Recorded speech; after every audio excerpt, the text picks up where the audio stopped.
I paid Ken Clothier over $60,000 so you don't have to. This man has built a multi-million-dollar brand in the real estate space. He's one of the biggest coaches out there, and he's actually managed a billion-dollar company in the past, has exited multiple companies from technology companies, education companies, and owns dozens of other businesses in the real estate vertical, including Riva Global, direct mail company, an education company called Boardroom. And I'm gonna tell you all the secrets that, based on our one-on-one that we did, that I paid him, I learned. And some of these secrets are so obvious, yet so basic that we miss them. Until you're reminded of these secrets, you're gonna continuously feel stuck. You're not gonna be able to move forward. Let's start with the first one. If you know your ICP or your ideal client profile, and it's so clear for you, the type of client that you actually are reaching out, talking to, and this client has the money to pay you, this is such a fundamental principle that even high performers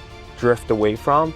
And as they grow, they kind of forget about this basic principle. So instead of saying a generalized broad term, whenever you're trying to attract clients, you have to be very specific about the client that you actually are going for. So if this person has a specific demographic, a specific age, color, a specific revenue amount that they do for their business, a specific location where they live, or the behavior and interest that they have, you should be able to call this out in every single interaction that you do with people. As an example, I'll give you an example of investor lift started by going towards app market. People that were doing over $5 million a year, $3 million a year, and only tailored to those individuals, and all their marketing, their brand was only for the high-level cartel members. And that's how they started their business. That's why they were so successful at going for the people that had the more money and the higher community. So once you address your ideal client profile there clearly, especially at the beginning, whenever you are going from 0 to 1 million or $1 to $5 million, that is very important, so your acquisition game will improve. And this applies as a real estate investor or wholesaler when you are going towards a specific homeowners, a specific area, right?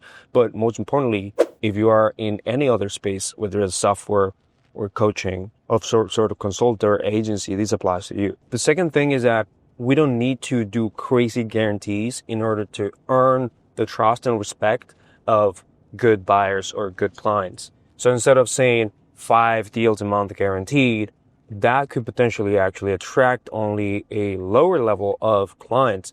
And for higher level, for more of sophisticated clients, you want to just provide the value of leverage. So if you're giving them time back, if you're able to leverage a specific media or marketing in order to double the revenue or triple the revenue, and you have the proof and expertise to do so, and you set yourself as the only specialist in that, this is a better offer than anything else. Number 3 would be positioning your offer and service as premium and outcome-based. Whether you're selling ads or a service or some sort of software, or you have a feature or funnels, coaching, whatever, people don't buy that. People ultimately buy a specific result, a specific transformation, and an identity shift. So when you package this keyword package, then you're going to be able to create a offer that could be a growth engine for your customers. So if you're in the ad space, in the coaching space, technology space, and you reframe your offer as a path to scale and shift them from where they are right now to a solution and a potential scenario where they want to be at, and you close that gap, is specifically customized to their business, that's how you actually get to close bigger deals. And at the end, you transfer this energy and this belief to your customer, and that's how you ultimately take the same amount of energy to close a big client than a small client. Number 4 is speak in ROI math. So the numbers either work or didn't work, plain and simple. It's a numbers game. So let's say you do know the cost per acquisition for one of your clients to get a deal in. Let's say it's $3,000. So if you show that it's $3,000 and they make $20,000 and there is a net profit in that and a return of investment, this is just how you get them to do math in their head. If you don't show them this correlation of what you do and the cost to acquire a client, whether that's $500 to $3,000 and the return that they're gonna get out of it and net profit, then it's hard for them to actually even logically justify their purchase of your product. But when you help them do math in their head, that's how you actually do a belief-based sale, because what you're telling them is the belief that they can actually do it. So when you're able to prove on paper that the math works and you help them do the math with you in the phone call, this is how you're going to be able to transfer the ultimate belief, because it's proof in the pudding. That way, you're not overcomplicating things for them and they don't have to do the math themselves, but you did majority of the work. So make sure that you do the work so that they can see the results very clearly. Number 5, double down on client retention over expansion of clients, because it's way more expensive to have a client leave than acquiring a client. So let me say it in another way. It takes you a much more profitable effort to keep a client forever or for a long period of time, years, than having to do the grind work to acquire a new client. So the effort of keeping a client for longer, even double the amount of time that they usually stay, is much less than the effort of acquiring a new client. And think about it this way in real life. When you get a girlfriend, and you have to do all this work to actually go on a date and get them to like you, potentially love you, and things are not working out, it's going to take more effort for you to actually find a new one than to actually make things work out with your girlfriend, and you only have to fix certain small amount of things. So that same effort of just acquiring new can be taken into just keeping the clients that you currently have, or having clients that will stay with you for a long period of time. And this is double acquisition. You can even ask for referrals to these clients, which will help you grow your business more organically. And basically, the effort of keeping those clients give you new clients as well. It is much better and more profitable to maintain than to replace. So a lot of those were mindset and tactical mindset things that you got to do in your business that are principles that a lot of you actually forget about. But it's such a basic thing that if you start doing it today, right now, this month, you will have changes in your business. The next phase, I call them the growth accelerators. Things that move the needle forward, that will add a specific amount of revenue, will drive more sales, will drive growth in your business. And I want to start with the first one.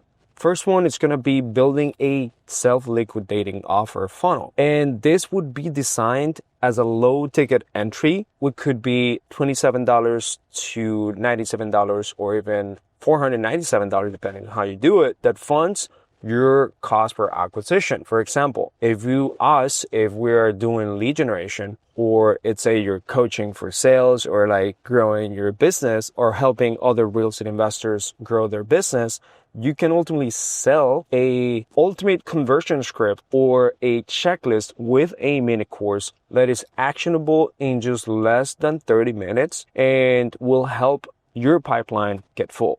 And this would ultimately pay your cost per acquisition, and this ultimately will make you get paid to generate leads, and these people will be even more qualified. So whatever you do in your business right now, try to find a lead magnet that you can make it paid, and this would help your ad spend as you actually are growing it. And I've seen different people in the space doing this really, really well. If you have a self-liquidating funnel, like whether that's a mini course, whether that's a implementation path or whatever, this will help you make more profits and attract better people. Number 2 is, if you're running a lead generation offer, it should save you time. It just not delivers you leads. Otherwise, you become a commodity. What a lot of pay-per-lead companies do right now is that they actually position themselves as a commodity. They just send you leads instead of actually solving the real problem, which could be, for instance, eliminating 4 hours of daily follow-up or wasted calls, deliver filter motivated sellers, conversations in your agenda, which ultimately that's equal value. So if you remember Alex Ramos's value formula, it's time back. It's not just numbers. It's just not a commodity, but you're giving them more time. You're doing things faster. You're doing things easier for them. So reframe and position it better. The third thing is when you're generating leads for your coaching or service offer, qualify your leads based on revenue and growth urgency, not just budget. So if you're a lead gen offer and you're asking about budget, one, people don't even know how much they should even be spending in order to get the results that you want them to get. So qualify them in how much they're actually willing to invest in the next 90 days in order to get a 5x return of investment. And this will allow you to have a better understanding on the business intentions, the business urgency, and the capability of them investing their back into the marketing. This way, you also attract serious entrepreneurs that think about ROI, about return of advertising spend, not just ad spend or the amount of money that they have to spend, but the amount of money that they're willing to invest in order to get a profit and a results-based thinking. Number 4 is building a strong affiliate and referral program. So let's start with the affiliate. When you build in trust, you can scale. Plain and simple. Build trust with communities and people that already have access and distribution of people and qualified people that you want as a way to acquire clients. Your best clients, closers, and community can drive 5-figure months passively if they actually do the shout outs for you. So think of creating an army of people that will talk well about you. Or there could be that one Michael Jordan that would ultimately will speak and say something about your product and service, and they have hundreds and thousands of people to follow their lead, follow their word. So think of, for example, our partnership with Ryan Pineda. We were able to have him speak about our service at Remote Latinos and Heads of Media, or Eddie Malouf, or the different partners and affiliates that we have that would ultimately speak well about our product because they were able to actually taste it, they were able to use it, and they are willing to talk well about it. And we pay them back as well. Number 5, send your clients a gift in the first 90 days. This is very easy to grasp, but it's such a significant thing that you should do. A lot of people are not doing it. Not even a thank you note or a thank you letter or some sort of shirt or hoodie. You're not giving anything to your client. You're not showing appreciation. At least give them your personal number and a voice note or a video that you appreciate them for being part of this. But once you take it to another level, you're actually changing your business to extraordinary. In order to become great or extraordinary, you have to do the extra to stop being ordinary. Adding this personalized approach to your clients in the first 90 days, because they've actually invested into you, will retain your clients for a longer time. And this helps on what I touched base earlier about keeping your clients for a longer time. And us, for example, at Hustle Media, we have a LTV of about $13,000 and over 8 months of retention, where we are 90% to 92% of retention month after month. And in the agency space, honestly, that's unheard of. You've seen our Google reviews. We have over 100, and Trustpilot reviews, we have over 50, and multiple case studies and testimonials in our YouTube channel because we put a lot of effort into this. One of the biggest things that I learned about Kent is to become a better leader and ultimately manage bigger teams. I had the issue of hiring sales reps that would come and go. My team would be about 4 to 5 sales reps, and then I needed to hire a sales manager. And honestly, this is what would make or break your business. Because what happens is, if you hire the wrong sales manager, you can literally go back 3 to 6 months, which means that it will set you back. It will ruin a lot of the things that are happening right now in your business once you do this wrong hire. So the first thing is analyzing and diagnosing that this is the right hire. You can use things like team architects, or predictive index in order to fully analyze the individual that you're hiring for that specific role. Remember that this is a role where they have to use sales skills and management and leadership skills that would move the entire team that is an emotional team. You know, closers are very emotional. Remember that sales teams are highly emotional. So a sales manager has a specific set of skills and personality traits that will help them get motivated, keep selling more, and then ultimately feel safe working with your company and obviously making them more money. So you have to be able to do a cognitive test, a personality test, and a skill test to this individual using these tools. The second thing is, if you don't have a 6-month ramp-up plan with this sales manager, you're going to be screwed. A lot of people, what they do is they hire right away a sales manager and you get them off leash right away. The key here is to show them the entire funnel from click to close, from pre-sales and sales process and post-sales process, and be adapted to it in the first 2 months. They should be able to sell at the very beginning with you. So keep them on leash. That means that month 1, they should be selling with your closers. They should know how to sell this product. They should know every single pain point, every single desire, challenges, and gaps that your ultimate client profile has, so they can speak the same language to your closers, and they should be able to get some deals under their belt. Otherwise, you're going to get them off leash, and culture, focus, a lot of things can happen. This is what happened to me. And by month 6, they should be managing the entire sales team, which means that they should be coaching the reps, they should be leading all the morning meetings, and this is an entire process. If you do this wrong, you will be going back, you'll be set back by 3 to 6 months, which is a terrible thing for your business. The third thing is, any weak closer that is in your team either needs to go or needs to shadow the strong closers. So all weak reps should be studying at least 5 calls per week of the stronger sales reps. And they should be reviewing all these phone calls with you every single day until they get better at a specific thing every single week. You can literally role play objections every single day, but most importantly, role play handling those objections before they actually come up. And this is objections proof selling, so that you can actually get to eliminate all the hurdles that happen whenever you drop the price. And for all your sales reps, do a weekly scorecard review. This way, you're giving them qualitative feedback about the entire process. And the last thing is that make sure that your daily huddles are reviewing your pipeline stages, not just the deal numbers. Because if you're only reviewing the amount of deals and the numbers that are happening, then you're forgetting about the ones that are needed to be moved within your funnel. So focus on movement from qualified people that you're offering something, a verbal commitment,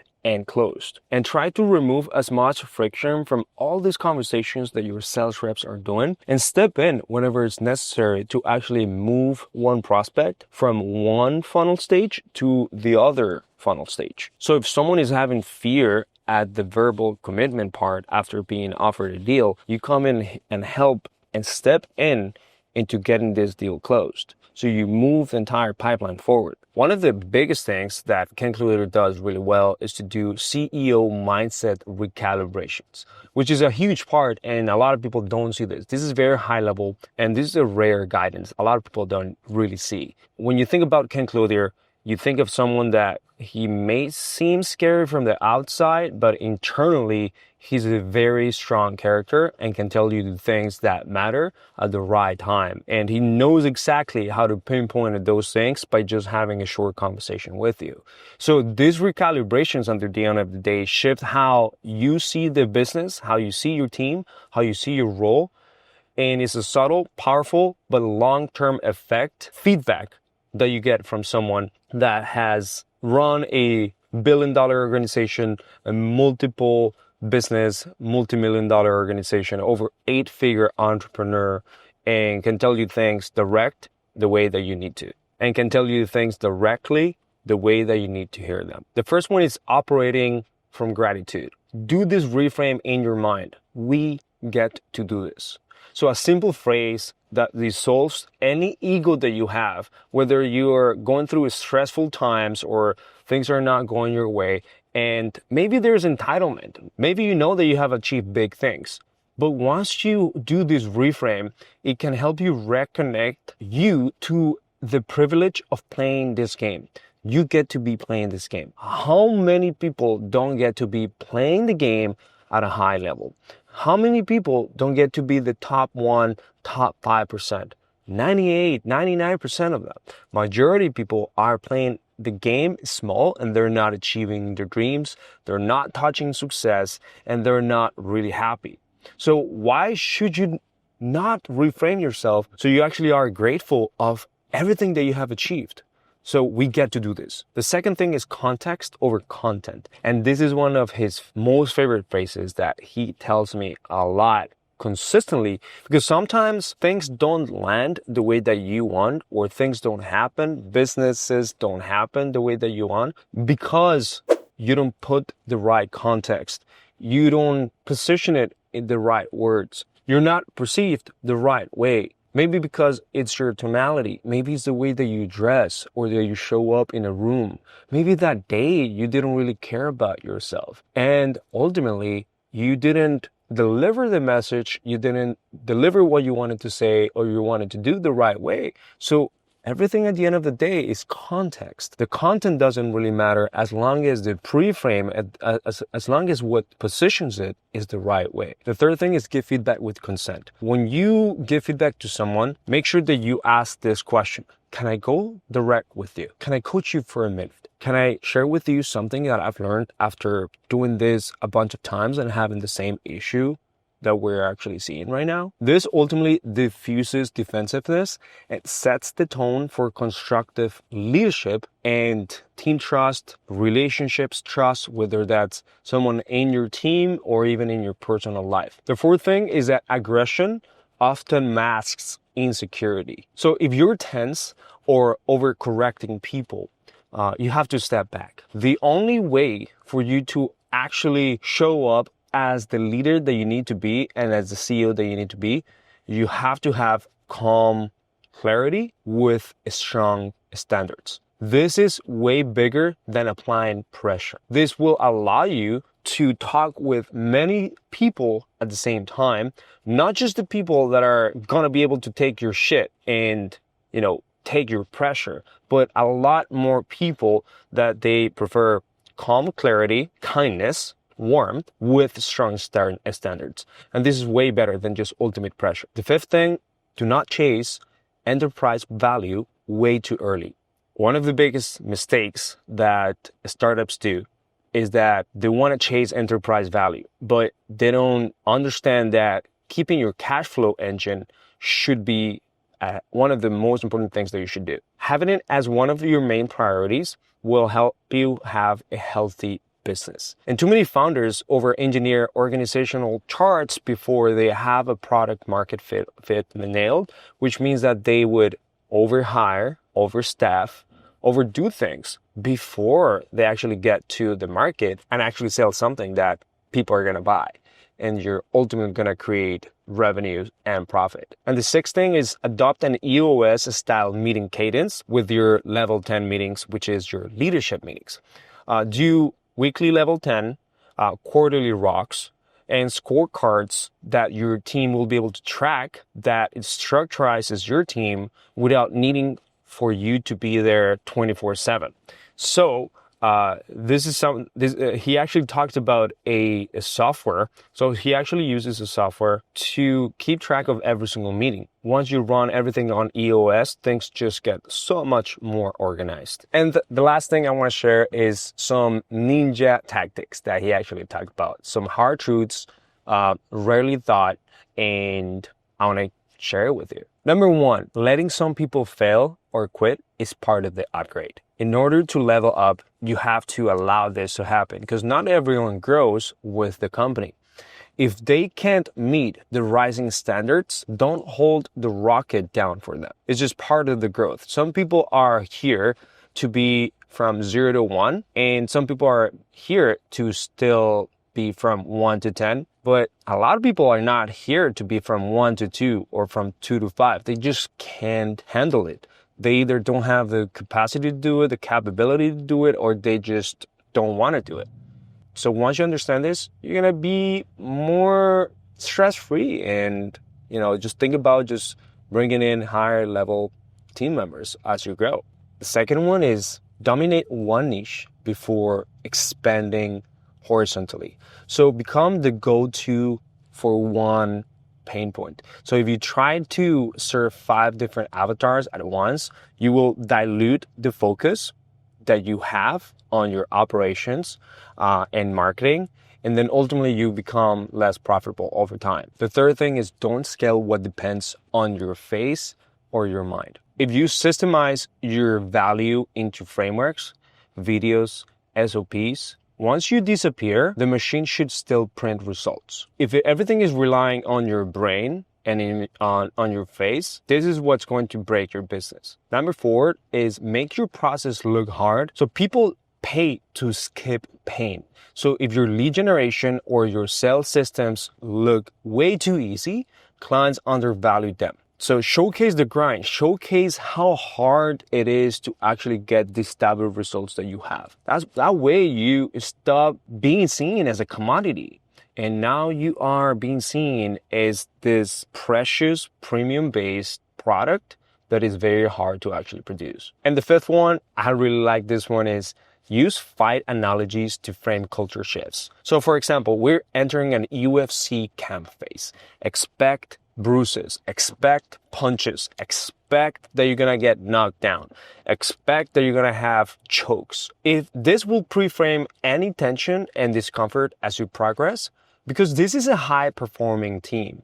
This is not just family. And a lot of businesses that stay within the family type of mentality, they don't grow because they create this safe environment without discomfort.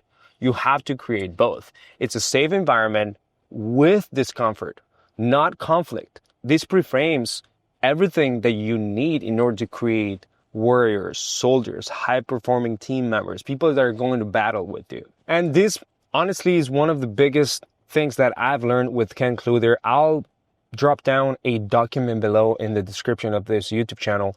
Subscribe to this YouTube channel if you found any value whatsoever. I'll be sharing more things that I've actually done with different coaches, masterminds. I think Ken Clier is one of the best coaches that exists out there in the real estate space. And yes, do I recommend him? I absolutely recommend him, even though you may think that he's a scary individual. He has one of the biggest heart in the space. And once you get to know him, you'll be super impressed. You'll be very grateful that you actually have taken his coaching. So I'll see you next time. Remember to subscribe and hit the thumbs up.